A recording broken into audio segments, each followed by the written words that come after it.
asempa na obusa na ichi mu na kan ya no the mistake akeko ba ni say first no omo no omo kan say 100,000 cedis ena say oba beji forms no a utua na oji forms no wie na so feli wie na o de ba eno no o betua 500,000 na 4 million ne de bulika say we supplementary so ena omuka say there will be another charge you ombetua eno na Kwabena no echo letter ko say onti ade na se papa vize say unya kokoko kan say development fee no because so general secretary dan development fee no de ko ba ni an say MPs no so kwakoto aba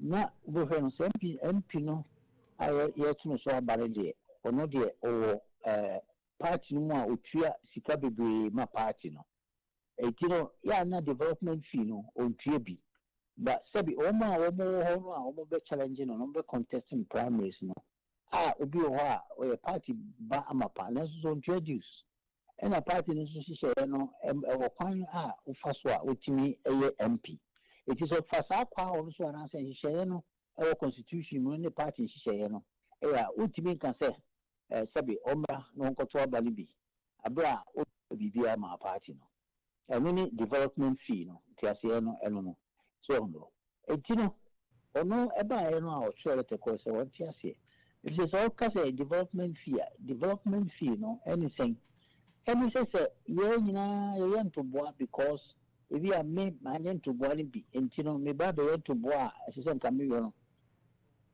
men nya no ho ni sa to boa but so mo ono any colleagues no mo obia party mo a otu free Dr. Adichumwa or minister no ano osaki MP enti ono so no chief is need so kana ushe ayiswa kana diswa also tia the same thing no MP watch your party or board party be ushe vice president former vice president Dr. Mahmoud Bawumia also tia be so no eti social ma obuna obi atia be here say bia obi be ka say omunkonom kokotua development fee so eti akware fa so na ya ma ade anye clear no beginning no na o question here but okoye no say obi atua eti party share so de ya sabi enye ma fetia ba kofo na fezi e ma ye nyina ti share say ese so tua sa fee no eti everyone omubusa our National Executive Committee meeting. So why she say now? See how why she say but it was okay. Say there. You kwako balloting. So now from balloting and they say kwako so offense printing in your you know okay say ba obetumi the general secretary action say na she say na che ekwanya obefa so obetwe se sika no enunti na sisi bia kwakudu no anya se bia esi dismiss no na say the second report na clear kakra saying is risk be there so when then of course an action can be taken obi ni such na won be taken. Okay, until they say no, Omama no, and nano kusi daben say onhwe no ntua this amount ayakan. Well, the question is, you kwako ballot the doctor so very important. Say you by hand on Friday. A requirement. Oh yes. As I say, ballot you be abedie. We do 1, 2, 3, 4. Sa na American.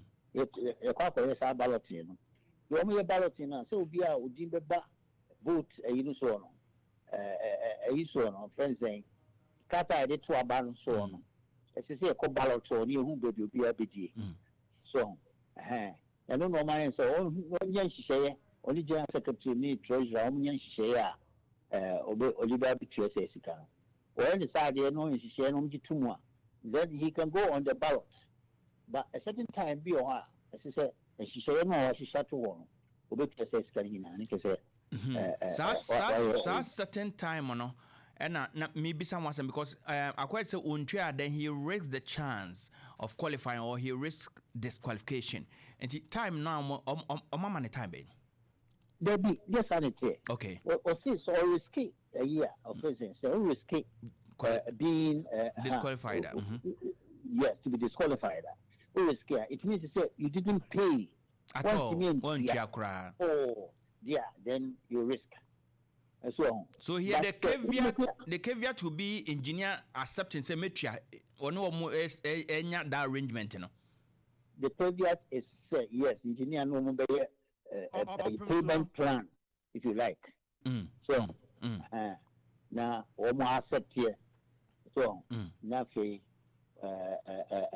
what statute and then Obeko ballot so from now to whatever date on the man or no, it's just to me but not necessarily say the amount of 48 hours to say, well, yeah, you risk being disqualified. No. So, making emphatically clear, say, Engineer Kwabena Agyei Agyapong is not disqualified. Said the name from a month for Kano. Correct. Opemsuo. In disqualify, no, and that disqualification, is not an option to see to be exercised. The option is how are you going to pay this money? Agree with the general secretary, treasurer, whoever chairman. Say, Mitria stand such and such a Mitria, and then of course, it means a debt that you have to pay.